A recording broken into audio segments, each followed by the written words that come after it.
Donc, on va se rappeler, d'abord, on va commencer par se rappeler ce que c'est F aussi. Hein? Donc, on est parti de DE est égal à T ds moins P dV. Et puis, ensuite, on a dit, bon, on va définir F. Donc, dF, ça va être égal à D de E moins TS. Puis ça devient à ce moment-là moins S dt moins P dV. Et puis, on a vu qu'en général, si on rajoute le nombre de particules, il y a un mu dn ici.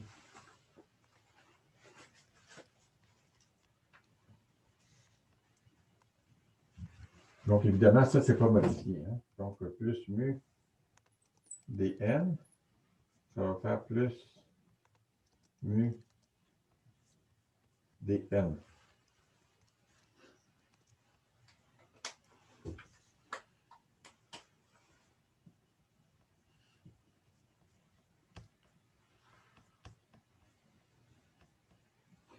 Donc, vous voyez la transformation de Legendre. Hein? C'est-à-dire qu'ici, on avait TS. Là, les rôles ont changé, puis il y a un signe moins qui est apparu. D'accord? Donc, F, les variables naturelles, c'est TVN. Donc, TVN. Bon. Pourquoi? Donc, ça, on a vu que on le voyait dans cette situation-là, hein, quand on contrôlait la température. Puis, on a dérivé cette expression pour l'ensemble canonique dans la même situation. Donc, c'est normal que les deux fonctionnent, mais on va essayer de prouver ça en regardant différents cas. Donc, par exemple, la pression ici. Donc, la pression P, si je me fie à ce qui est ici, c'est égal à moins dF dV à T et N constant. Est-ce que tout le monde est d'accord avec ça?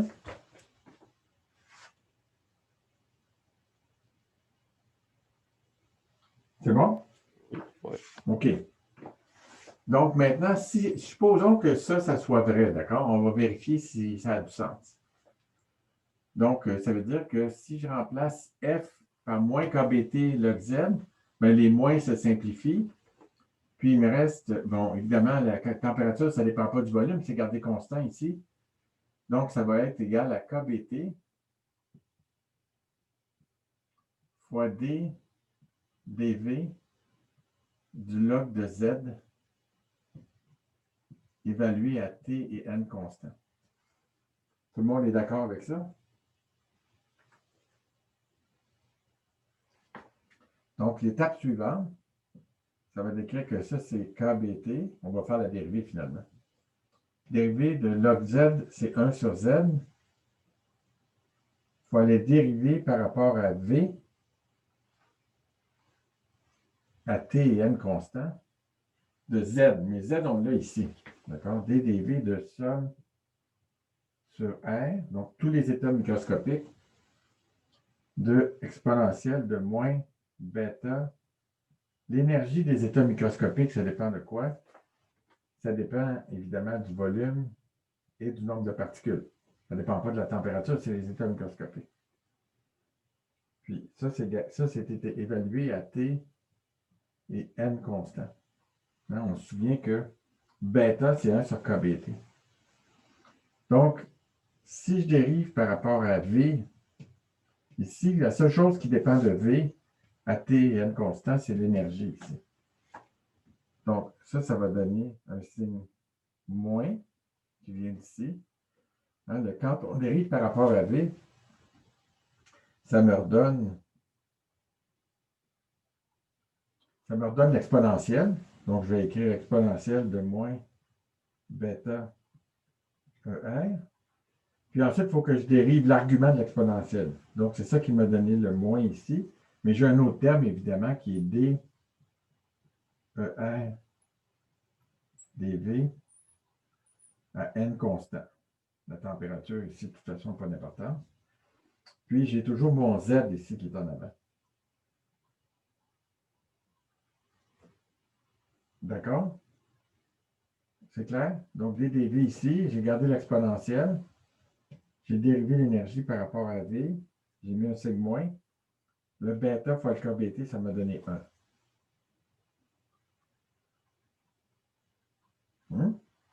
Donc, ça, c'est égal à quoi, ça?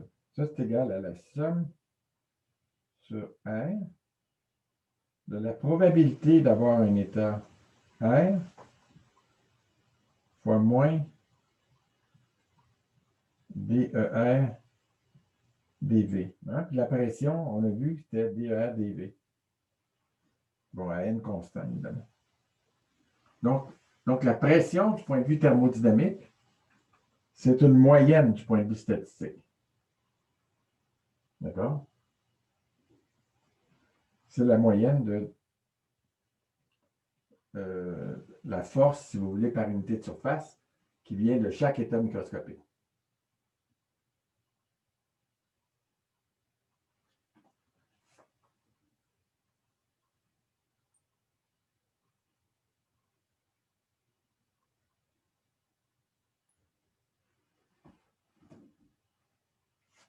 C'est bon? Bon, maintenant, le potentiel chimique, qu'est-ce que ça va être? Bien, le potentiel chimique, je vais suivre la même recette. Potentiel chimique, mu, c'est égal à moins dF dN, cette fois-ci à T et V constant. Donc, vous voyez, là-dedans, qu'est-ce qui change? La seule différence ici, c'est que plutôt que d'avoir le volume, je vais avoir le nombre de particules. D'accord? Ça On a devrait vu pas que l'énergie d'un état R, ça dépendait du volume puis du nombre de particules. Ça devrait pas être mu est égal à plus dF sur dN. Tu as raison, excuse-moi. Plus, oui, très important. Parce qu'ici, on avait moins, puis là, on a plus. Oui. Donc, il y a deux affaires qui changent. La dérivée est par rapport à N plutôt que V, puis évidemment, le signe est différent. Donc, qu'est-ce qui va arriver ici? Bien, ce qui va arriver, c'est que ça va être égal à somme sur R de PR fois DER de VN dN. D'accord? Donc, le potentiel chimique, c'est comment est-ce que l'énergie des états R change lorsque je change le nombre de particules. Ça va être la même idée. Donc, il ne me reste plus rien qu'une chose, c'est l'entropie. Donc, pour l'entropie, on va aller de façon un peu indirecte ici. Ce qu'on va faire, c'est qu'on va écrire que l'énergie E est égale à F plus TS. Jusque-là, c'est bon? L'énergie E, c'est égal à F plus TS. Mais S, hein, si on se fie à ça ici, S, c'est égal à moins dF dt. Donc ça va être égal à F moins T dF dt à volume et nombre de particules fixes. Ensuite, je procède exactement de la même façon, c'est-à-dire que je suppose que ça, c'est vrai. Donc, ça va me donner moins KBT log Z de TVN. Je ne remettrai pas de TVN tout le temps. Donc, ça, c'est le premier terme. Ensuite, j'ai moins T dF dt. Bon, F, c'est égal à ça ici, avec le signe moins. Donc, le signe moins, maintenant, il disparaît. Donc, je vais avoir plus. Puis la première, quand je dérive, il y a deux contributions, parce que c'est un produit. Hein? Donc, dériver ça, puis dériver ça. Donc, quand je dérive ça, puis je multiplie par T, bien, ça me redonne la même chose. Ça me donne KBT log Z. Puis là, ensuite, il me reste l'autre terme qui va être plus KBT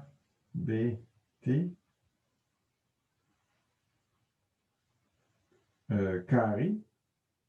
Parce que j'ai un KBT qui vient d'ici, puis j'ai le T qui est là. Donc, ça fait KBT carré. Puis ensuite, il faut que je prenne la dérivée du log de Z.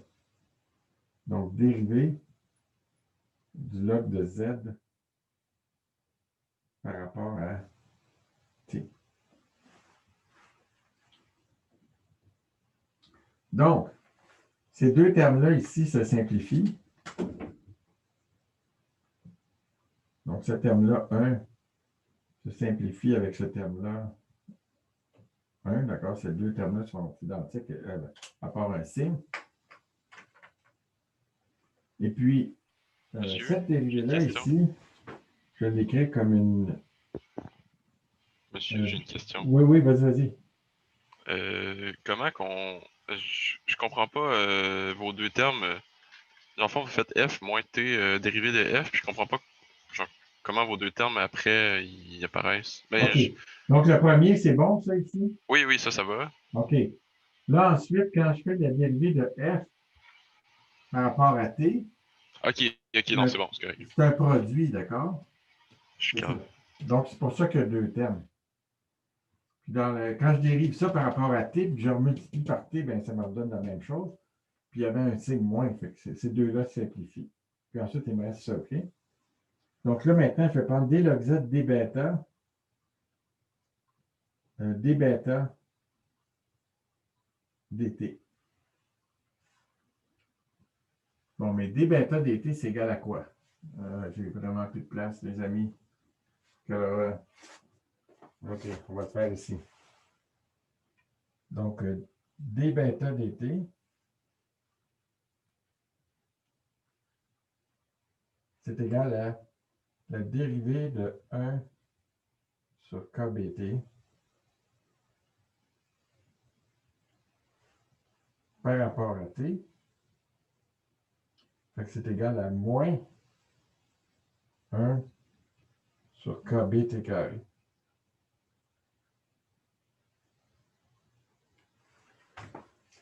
OK? D'où la grande simplification. Ça, avec ça ici, ces deux termes-là ensemble, ils vont juste me donner un sigma. Est-ce que c'est bon? Ça, puis ça, avec, étant donné ça ici, ça va donner un sigma, c'est tout. Donc ici, je vais effacer ça.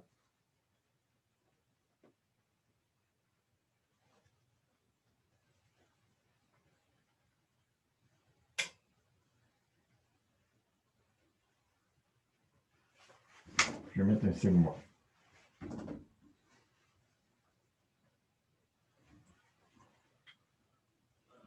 Bon. Alors, qu'est-ce qui arrive à d log Z des bêta?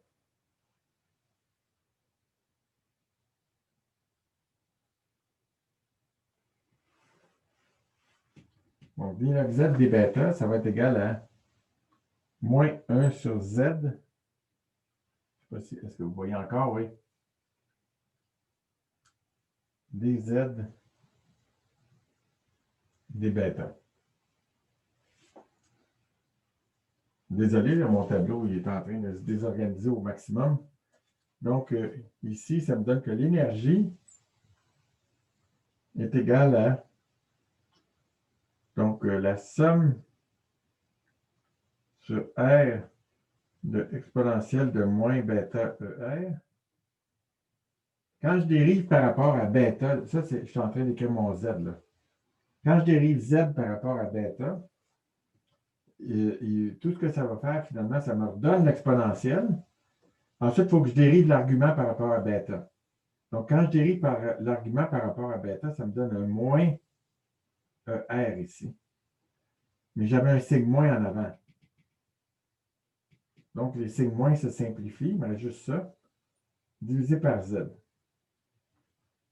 qui était ici. Donc, ça, c'est bien égal à somme sur R de PR ER. Donc, je somme sur tous les états microscopiques avec la probabilité d'avoir l'énergie ER.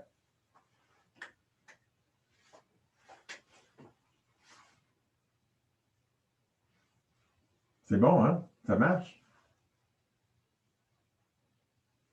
Donc, la grande leçon de ça, c'est juste que, vous voyez, ce qu'on aurait pu faire, c'est juste écrire, bon, ben, la pression du niveau microscopique, c'est ça ici. Puis l'énergie du point de vue microscopique, c'est ça ici. Puis le potentiel chimique du point de vue microscopique, c'est ça ici. On aurait pu dire c'est ça. Donc, dFdn. Puis là, on aurait pu remonter à l'envers puis dire, ben écoute, ça, c'est exactement comme si j'avais mis que F était égal à moins KBT log Z.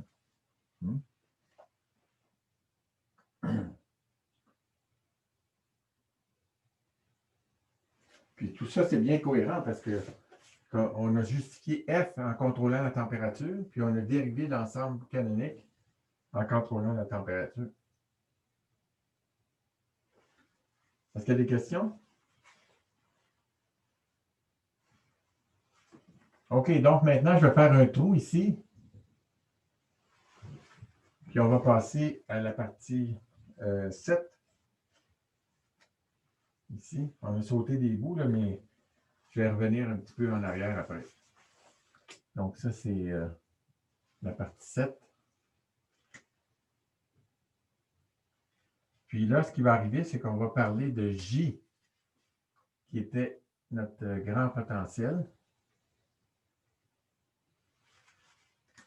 Donc, J, c'est une fonction de T, V et du potentiel chimique.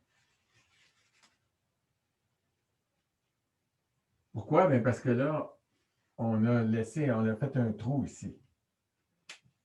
Donc, ici, j'ai le nombre de particules n'est plus fixé. J'ai N0 moins N. Puis ici, j'ai, oui, pas d'espace là. J'ai un nombre de particules N qui peuvent passer par le... Puis, il faut que ça s'équilibre des deux côtés. Donc, ce qui va permettre de s'équilibrer, ça va être le potentiel chimique. Alors, j'ai J de TV mu.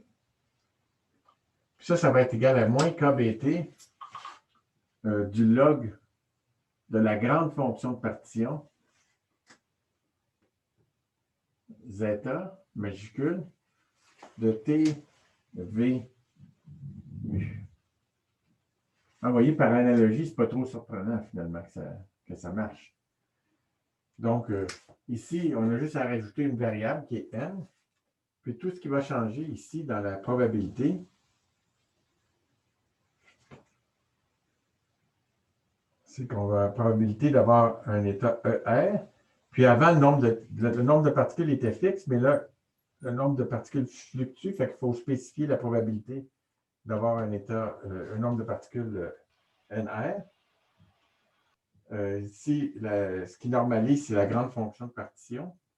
Puis ici, j'ai ER moins mu NR. D'accord? Donc, ça, c'est ce qu'on appelle la distribution grand canonique. Donc, ici, je vais avoir J. Oh mon Dieu.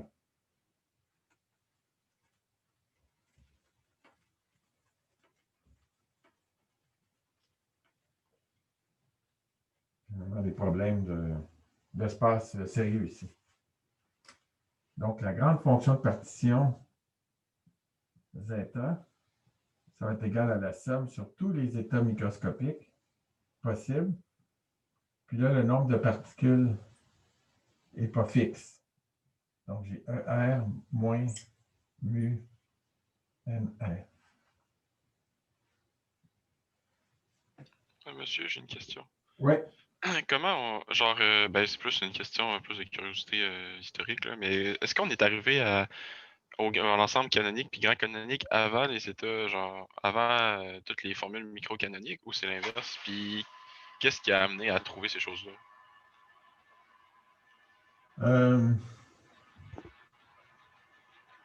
Du point de vue historique, bien franchement, je ne suis pas certain. Gibbs Gibbs, c'est lui qui a proposé l'ensemble canonique. D'accord? Comment est-ce qu'il y est arrivé? Il faudrait que je fasse quelques études historiques. J'avoue que je ne sais pas. Mais c'est clair que du point de vue intellectuel, du point de vue le plus logique, à mon avis, même si c'est peut-être pas la façon la plus directe, c'est de fonctionner avec l'ensemble microcanonique où là, on fait juste dire que tout est équiprobable. Puis à la fin de ce chapitre-là, comme vous voyez, c'est un chapitre qui est très théorique. Là, ensuite, au chapitre 7, on va juste faire des applications de tous ces concepts-là.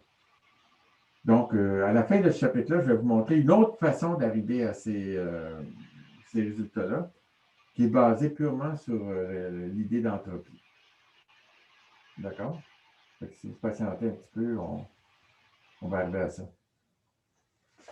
Mais dans le fond, c'est ce qu'on fait ici aussi là, avec l'entropie, mais vous allez voir, on va le faire de façon assez différente.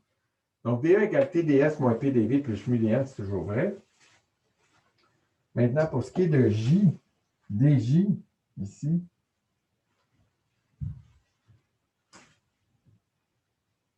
ce qu'on va vouloir faire, c'est une transformation de Legendre ici. Donc, on va vouloir utiliser mu comme variable. Alors, ça va être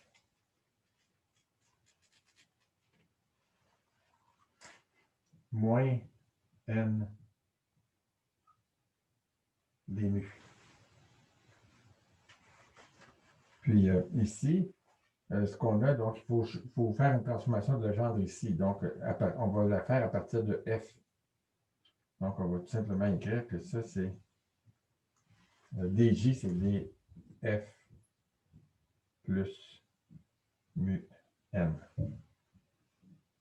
D'accord? Puis, bon, c'est égal à ça. Donc, là, ce qu'on va faire, je vais vous demander de...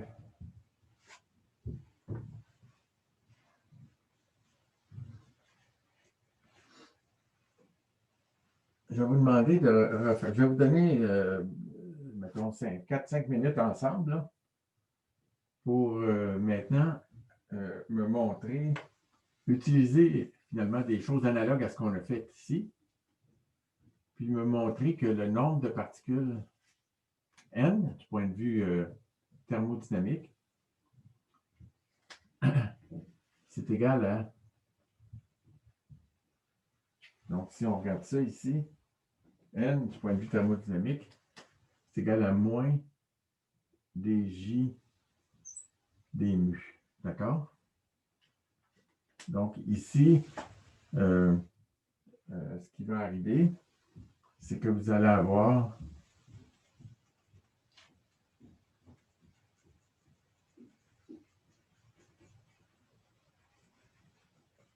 je vous donne le résultat dans un certain sens.